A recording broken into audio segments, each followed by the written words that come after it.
Балтач районында татар жанлы матур телле милләттәшләребез яшәгәнен беләбез.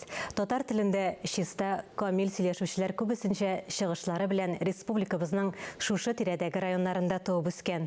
Бүгенге күркәм эшләр эзеннән сәхифәсе Балтач районы Шипья авылыннан әзерләнде. Бу җирлектә исә элек-электән төрле милләт вәкилләре бергә яши. Татулык сере нәрсәдә? Бу сорауга җавап хезмәттәшем Ания Гыйбадуллина әзерләгән репортажда. Балтач районының Шипья авылы төрле милләт вәкилләренең бергә яшәүе, татулык үрнәген күрсәтүе белән дан казанган. Бу күркәм тәҗрибә Халыклар дуслыгы музеена тупланган. Балтачның төньягында урнашкан инде Шипья, үзе дә район үзәге булып торган ул 50нче елларда. Монда удмуртлар, татарлар, марилар бик дус булып яшиләр. Бай мирасыбыз экспозиция пыяласы артында гына түгел, кешеләрнең көн күрешендә, күңелләрендә дә сакланырга тиеш. Балаларга милли тәрбия бирүдә, туган якларының патриотлары булып үсәргә һәм халыкларның дуслыкларын күреп, аларны шул шынлап торып, интернационалистлар итеп тәрбияләүдә музейның өлеше бик зур. Biz мәктәп белән хәзерге вакытта бик дус яшибез. Музейдан турыдан-туры мәктәпкә барга уйласак та, юлда очраган балалар бакчасына тукталмыйча булдыра алмадык. Ничек кенә дисәк тә, мәктәпкә кадәр сабыйлар биредә тәрбия ала. Телләр һәм мәдәниятләр төрлелегендә монда аңлый башлый. Все вместе. И праздники, и занятия на всех языках. Шипья гомуми белем бирү мәктәбе безне мәктәпләргә хас шау-шулы коридорлары белән каршы алды. Укучыларның үзара төрле телләрдә аралашуы башта ук күзгә ташлана әлбәттә. Дәрескә чакырып кыңгырау шалтырауга мәктәп директоры белем бирү учреждениесенең эшләү үзенчәлекләре белән таныштырды. 18 авылдан килеп укыйлар.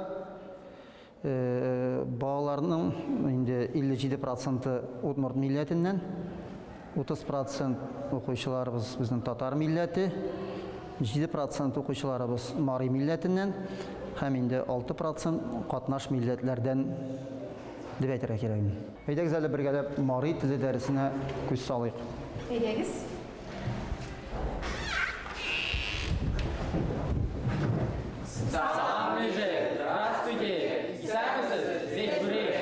Biz килгәнгә генә шулай дүрт телдә исәнләштеләрме ул?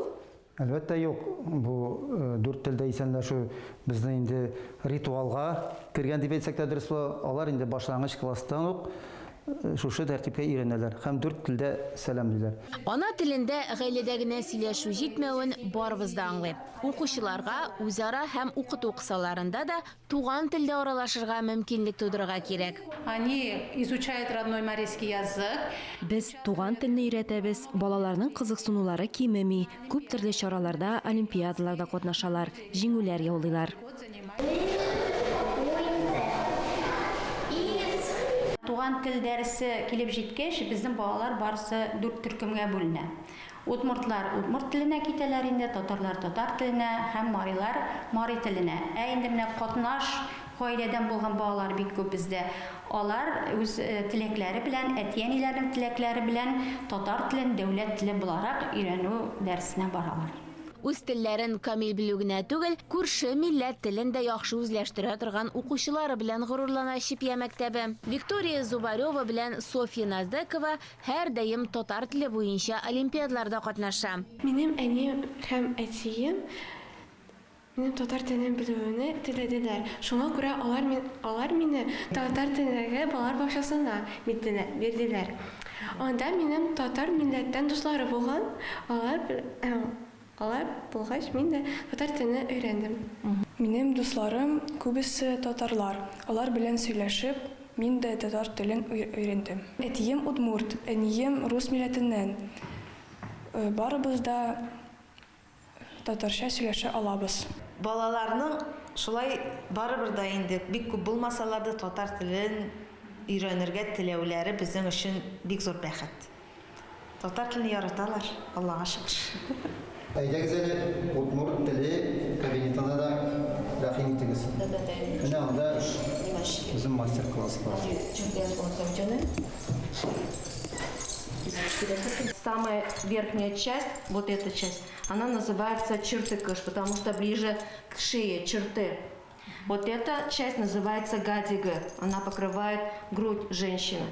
А вот это уже, собственно, камали. Менә бу бизәнү әйберләре төп йөрттән китмәскә тиеш. Кулы эш белгән кеше югалып калмый. Миләүшә Хрисанова хезмәт бүлмәсенә кереп, улы асаган эшләнмәне күрсәтте. Монда сез безнең гаилә агачын күрәсез. Тимурның әбисе Галина, бабасы Евгений һәм аларның 5 баласы үзләренең гаиләләре белән. Безнең мәктәптә катнаш гаиләләрдә үскән балалар да бик күп. Мәсәлән, мин үзем катнаш гаиләгә килен булып төштем. Безнең гаиләдә удмуртлар, руслар һәм хәзер инде татарлар бар. Тимур, син хәзер нәрсә эшлисең? Бу минем әбиемә бүләк була. Тимурны без өйдә әтисе һәм бабасы кул эшләренә өйрәтә, бигрәк тә агач белән эшләргә. Мәсәлән, узган ел проект эше буларак Тимур ксилофон эшләде.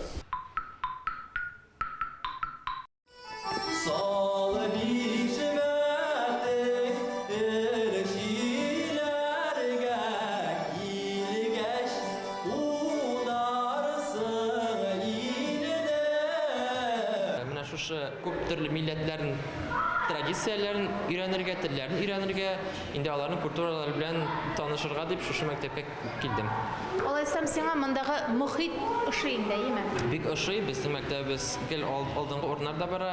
Коллектив у нас особый, и учительский коллектив, и дети, ученический коллектив, многонациональный. Укучыларның үз һәм күршеләренең телләрен, мәдәниятен белүе, традицияларын саклауы бик мөһим. Шул ук вакытта гаиләдә үз туган телендә сөйләшергә кирәклеген унутмасыннар иде.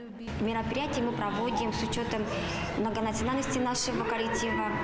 У нас свои традиции, мы стараемся сохранять. Без күп милләтле коллективны күздә тотып эшлибез. Балалар чараларда бик теләп катнаша, чөнки алар безнең татулыкны ныгыта, дуслыкта безнең көч. Төрле милләтләрнең мәдәниятләре янәшә торганда, әнә шулай чәчәкләрдән үрелгән тәкыя кебек матурлык сирпеп тора. Авылның мәктәбе исә киләчәктә дә бу матур традицияләрнең саклануына бер гарант булып тора. Чөнки монда укучылар кичкенәдән үк бер-берсенә хөрмәт белән карап яшәргә өйрәнә. Шушы җирлекнең күп милләтле, бай традициялары, инде укучылар аларны белергә тиеш, өйрәнергә тиеш, берсен-берсен милләтне, аның мәдәниятен хөрмәт итәргә тиеш. Менә безнең төп бурыч шундый җирлектә яши торган тату бердәм гаилә тудыру, җирлек гаиләсе тудыру дип исәплим. Иң мөһиме, һәр кеше үз милләте белән горурланып, башка милләтләрне хөрмәт итеп яшәсен. Ания Гыйбадуллина, Владимир Юрков, Татарстан яңалыклары, Балтач районы.